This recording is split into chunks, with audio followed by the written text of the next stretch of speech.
The Triumph Trident 800 feels like Triumph are asking a simple question.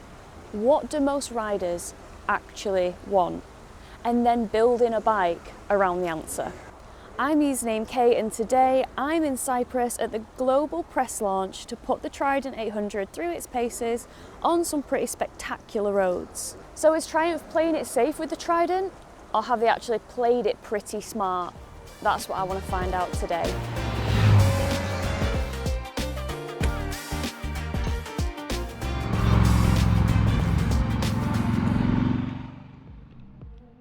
Here we have the new Triumph Trident 800, available in jet black, carnival red and ash grey with red accents. And in the UK it starts from £9,195 on the road. Housed in that roadster body is a 798cc liquid-cooled inline 3-cylinder engine, the kind of triple that gives you smooth low-end torque, lively mid-range and a real punch when the road opens up. It produces 113 brake horsepower and 84 Nm of torque, and is paired with a 6-speed gearbox with Triumph Shift Assist for clutchless up and down shifts as standard. Suspension comes from Showa, 41mm upside down forks at the front with fully adjustable compression and rebound, and a preload and rebound adjustable monoshock at the rear. Braking is handled by twin 310mm discs up front with 4-piston radially mounted calipers and a 220mm rear disc, all backed up by lean sensitive cornering ABS and traction control thanks to a 6-axis IMU. For the rider kit, you've got a clear colour TFT and LCD screen with Bluetooth connectivity, 3 riding modes, road, sport and rain, cruise control and LED lighting all round. The tank holds 14 litres, the wet weight is 198 kilograms fully ready to ride, and the seat height comes in at 810mm. And as a 5'4" individual, or 162 centimetres, with an inside leg measurement of 29 inches, that's 73.66 centimetres, this is what it's like for me to throw my leg over the Triumph Trident 800. Now that we know what all the stats are about, let's figure out what the ride's about. Oh yes, okay guys and girls, we are rocking and rolling, we're cooking with gas on the Triumph Trident 800, and apparently I have some twisty, beautiful roads in store for you. Now, it's a bit weird being on this side of the road for a European launch, isn't it? But we're in Cyprus, and that's just how Cyprus do things. So, yeah, embrace it. Although I do really enjoy riding on the right-hand side when I come on a launch. So when Triumph announced the Trident 800, you know, I thought actually it does make sense. It's a natural progression given the fact that they have a Tiger Sport 800. In fact, it was kind of odd to me that they did that first, because the Trident came out before the Tiger Sport 660 from memory. And then when they brought the 800, or should I say the 798cc screaming inline triple, they brought that out in a Tiger Sport 800. And I often do wonder if that's because of like this new kind of found demand for more practical bikes that you can tour on, that have wind protection and all this stuff. But quite rightly, the 800 Trident has followed. And I'd been scratching my head about this before the launch, thinking, but it's so close to the Street Triple R. You know, obviously you've got the Street Triple RS, which is the proper precision, you know, more track focused beast with, you know, better components, or, you know, more capable, more adjustable components. And I thought, I get that, but these two are fairly similar in power, that are, you know, producing just a little bit more than the Trident 800. And then I found out in the presentation that Triumph are actually discontinuing the Street Triple R. They're keeping the RS, but they're discontinuing the R. And that makes sense. It makes sense. And I feel like they've probably gone with the Trident 800 because, you know, visually, aesthetically, it does have, in my opinion, a more mass appeal, a more traditional look than the Street Triple R, which, you know, divided people quite heavily in the looks department. Some people thought it looked like a praying mantis, a little bit bug-like. Whereas there's no mistake with this. It looks classy, it looks elegant, it looks just a little bit more mass appeal in my opinion. Something to kind of suit everyone's palates. It's really classy in design, it looks nice. It's got a single headlight, which is kind of reminiscent of the old Speed Triple, like the 1994 one. Oh, this road, this tarmac, these views. Well, the views would be a bit better if it wasn't so foggy and cloudy. But we gotta work with what we gotta work with. We're just grateful, touch wood, that it's not raining thus far. Oh, these roads are ace. We've got some proper sticky OEM rubber as well. We've got some Michelin Road 6s, baby. So even if it did rain, we do have a nice like tyre that can disperse that water well. It's not like we're riding around on slicks. Absolutely cacking ourselves. Oh, it handles very, very nicely. It feels planted, it feels mature, it feels stable. But you know what? Triumph didn't want people to just get the impression that the Trident 800 is a safe option. You know, because when you think of the Street Triple R and stuff like that, you think proper wheelie machine, you think hooligan machine. But in the briefing, when we were at the presentation, a lot of the visuals and the video from like the press team about this bike, you know, they've been on private property, closed car parks and stuff, like popping wheelies and doing all the crazy stuff. So they are trying to show that this isn't like a watered down version, even though it's not, you know, designed for track as say like the Street Triple R. You know, it's showing that you can still absolutely wang this thing around and have a bit of fun if you're feeling fruity. But then again, it's also going to appeal to somebody that does want a little bit of a more sensible ride. You know, they want a planted, nice upright naked that's got all the, you know, stuff that they want, like adjustability of suspension that the 660s don't have. In fact, we've got Chopsy in front, and I don't think he's adjusted his preload before he set off, so he did report to me that it feels a little bit soft, but he's going to get that sorted at the coffee stop. But for the likes of me, who fluctuates between 9 and 10 stone, depending on if I'm feeling disciplined for a few months or if I'm feeling like an absolute porker, you know, I get on this bike and straight out the box, the suspension is just so lovely. It's not jarring like, you know, with some of the Speed Triples and Street Triples. Straight out the box, now that we haven't got the R, that suspension is very focused on the Street Triple RS, and now that we've not got the R anymore, this is like a nice compromise for comfort, in my opinion. Wow, look at this, guys. This is unreal. So you might be thinking, what's that green light there? Is she just rolling down the hill in neutral? No, I'm not rolling down the hill in neutral. That light is the daytime riding light with Triumph, which means that if you do your passing light and you press it, it'll flash. If you turn the daytime riding lights off and you put the dip beam on and then you press that button, it will hold the main beam. You won't flash.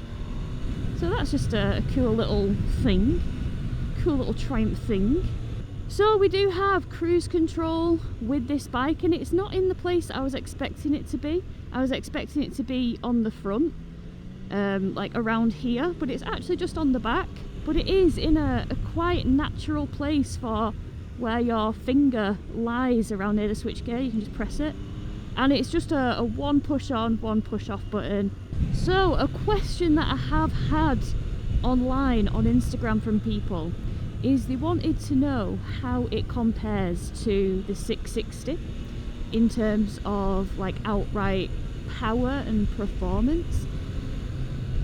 And to be honest, I mean, you've got a fair bit more horsepower and you feel the difference. It's definitely there.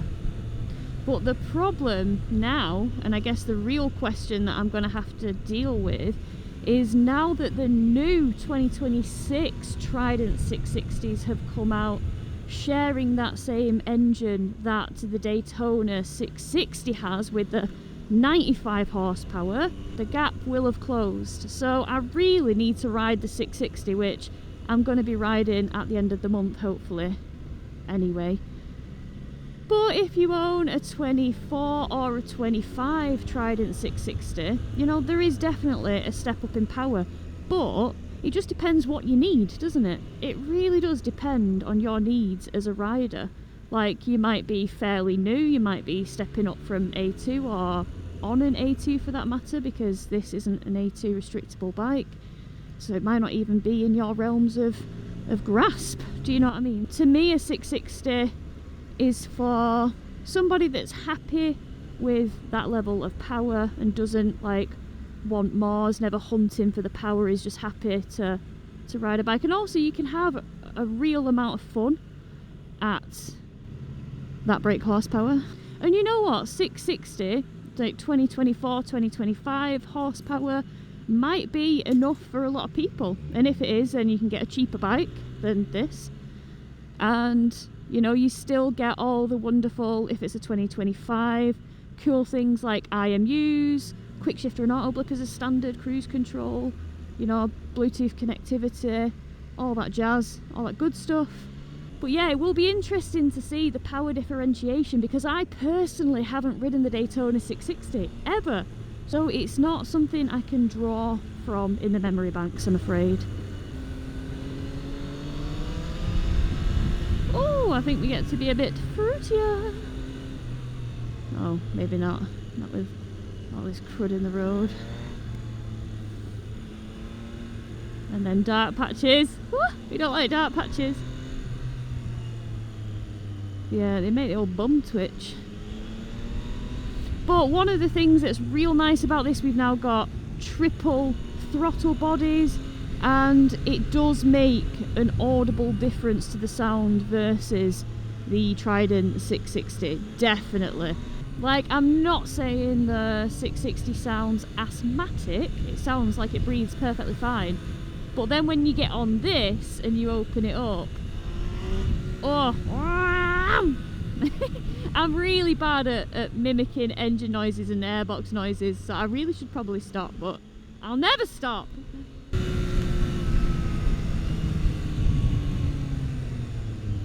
Brakes are great. Scrub some speed off there, that was nice. Feel the bumps. Suspension, great. And I just glide over it. Just sail over it. Yeah, it's got a nice little...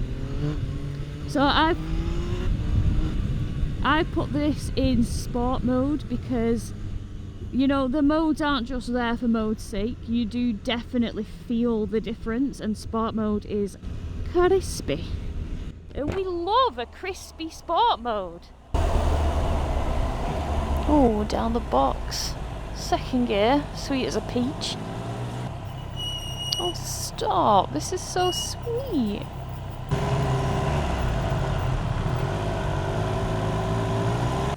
Time for coffee. Oh, alright, so we're back on the road after a cheeky little coffee, and I thought I've done it a bit backwards really, because I'm an eager beaver and I whack it in sport mode, but I thought, you know what, I'll try it in road mode and standard road and just see what I think about it. And so far it feels good. You still have access to all the power, but it does just give it a more neutral throttle response when you wind it back. But make no mistake about it, like, this bike is a ripper.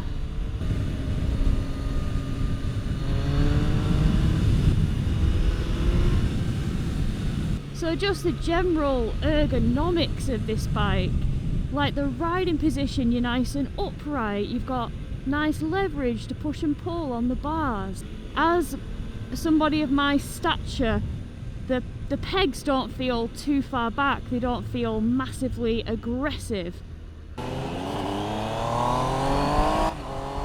Oh, when you drive it out, first gear, second gear, and then you just wang it round. Oh, yes, it feels good, it feels nice, it feels great.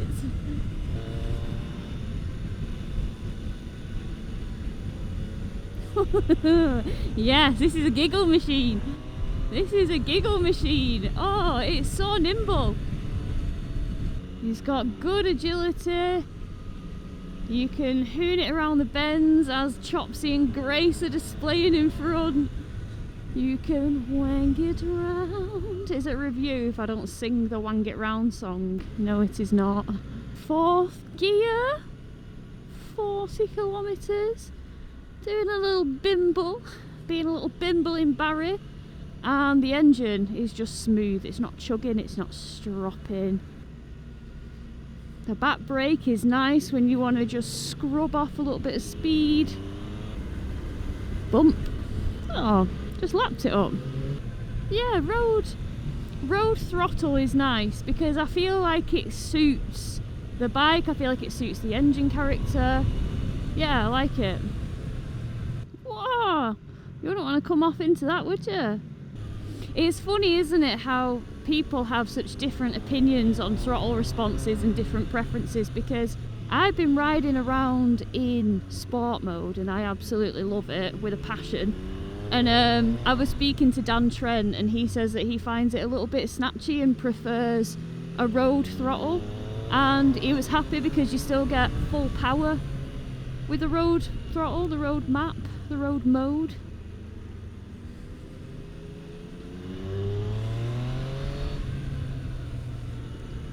But there are different ABS and traction control settings attached to each mode as well. Oh, but flippity floppity don't stoppity around these bends. Oh, it feels wonderful. It's just dipping and diving, bobbing and weaving, living our best life. Yeah, and all that was in third gear on some like particularly tight bends. Although I will use a blipper to clunk it down into second. It's quite a wet road. We won't go crazy until it gets dry. There we go. We can wind it on. This is looking kind of hairpin-esque.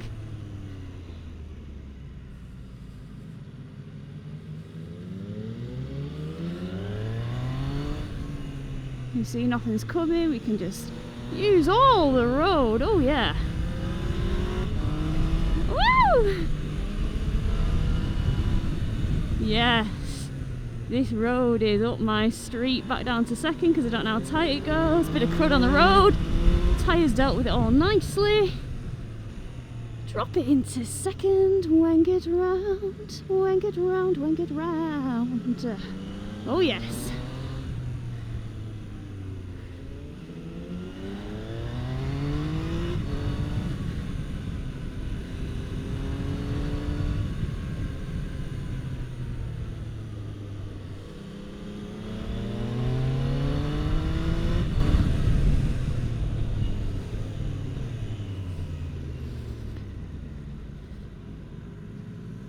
Nothing coming. Excellent.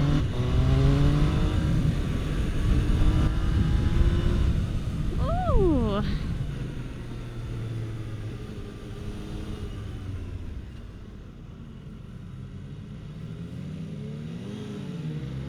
Flip that clutch, baby.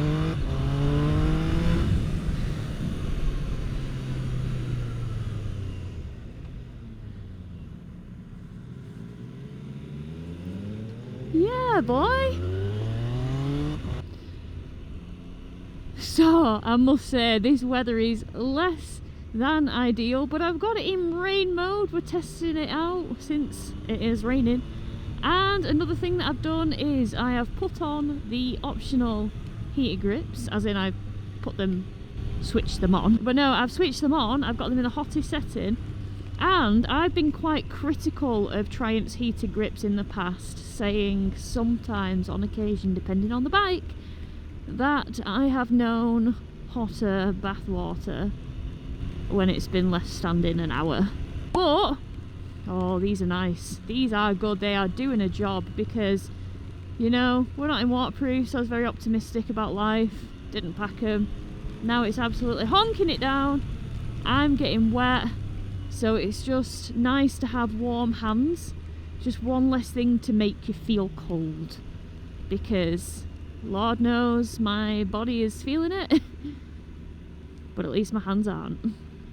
I'm actually really grateful that I got a chance to ride this bike in dry conditions this morning, because it gave us a bit of an understanding of like how much of a hooligan bike this can be, and you know, the raw sound of, you know, the induction. Oh, it's just really nice, and you can get an absolute lick on.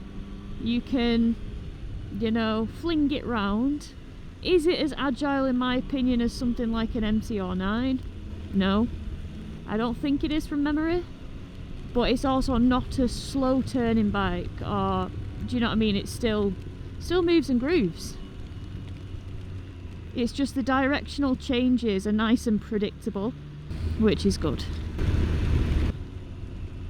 I'm not so trusting of these roads because you can see like the odd diesel patch, but I can understand why there is a rain mode, because it does actually give you peace of mind that you're not going to get carried away, because the kind of dampened throttle response won't let you get carried away, and it does just allow you to like effortlessly flow round the bends. I would say that the suspension kind of box fresh out the factory is more on the soft side, and that's more like hearing feedback from the likes of Chopsy and Jeff, who are on this ride with us, who are, you know, bigger units than say I find the quick shifter and auto blipper really good. It's actually great as well, in my opinion, going up from first to second and down from second to first. The clutch as it stands is a little far out for me, box fresh, but that's on me. I could have got one of the guys to twiddle with the little silver twiddly things on that side and make it so the bite's in a bit more of a natural position for my child hands. But we live and learn. Fly to Cyprus, Triumph said. Beautiful sunshine, Triumph said. That has not been the case for us today. We have ridden in some proper rainy and gross conditions, but it's been quite changeable, and I have managed to ride the Trident 800 in most conditions, which I suppose, I mean, it's not great from me for a perspective because I want all the sunshine, all the grip, but it is a good test to the bike to see how it actually copes in the varying conditions.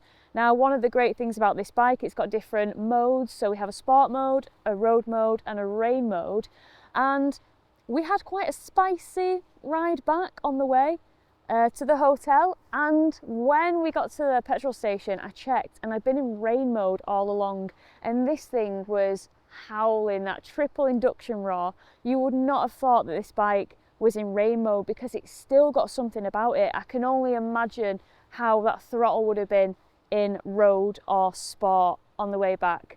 But it's been great. The bike is just lovely. It's kind of everything that I expected it to be. I've ridden the Trident 660 and I do like that bike. It's pleasant, it's nice to ride, it's very unintimidating. But if you want to get a shift on and make it sing a little bit, you definitely can. It's got the legs for it, but this has just got longer legs. And yeah, it has the torque, it has the power by comparison, and honestly it is just like the Trident 660's bigger brother, which it is. However, now that we have the new changes to the Trident 660 for 2026, I'm actually very interested to ride that bike. Well, I am going to be riding it at the end of the month and just see that brake horsepower differentiation between the two and see if the 660 has closed the gap a bit more.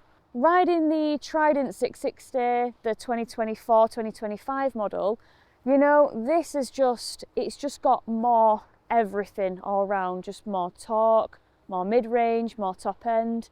And, you know, even if we compare it to the street triple Rs that I've ridden in the past, this is definitely, you feel it's got more punch, you know, like midway in the revs, as opposed to the street triple R. And I'm really surprised. I only found out yesterday that they're discontinuing the street triple R in favour of the Trident. Now, to me, that makes sense because they were kind of almost competing against each other in the range, and it didn't really make sense. But it does make sense to keep the spicy RS and then have this as a more mass appeal, more palatable bike, I would say, for just all the riders, because it looks nice, it's elegant, it's classy, the LEDs look beautiful, the single headlight, you know, the nice colour options, just the styling, the gold wheels. I just think that it's probably going to do very well, especially with all the electronics and everything that we mentioned. Have to shout out the tyres on this as well, because we have been riding in some rain and the Michelin Road 6s have just stuck. We've not had moments where it's been dicey, they've just gripped, and of course it isn't always just the tyres, it is a nice combination of the bike, the tyres, and I like to say the rider. I stayed on this time. Well guys, I'm going to pop my pros and my cons on the screen now for you to digest and peruse at your leisure. I do hope that you have enjoyed this vlog. I've enjoyed riding this bike, and I am really grateful that we did get some dry time on it, because it is a very fun bike, and I think that is just what you want out of a motorcycle. You want to have fun. It doesn't take itself too seriously. It's not got all the proper precision performance parts like the Street Triple RS and the Speed Triple RS, but it does enough, it does it well, it's fun, and it's punchy and powerful, and very much up my street. Right team, if you've enjoyed this vlog, hit that subscribe button, and I'll catch you all on the next one.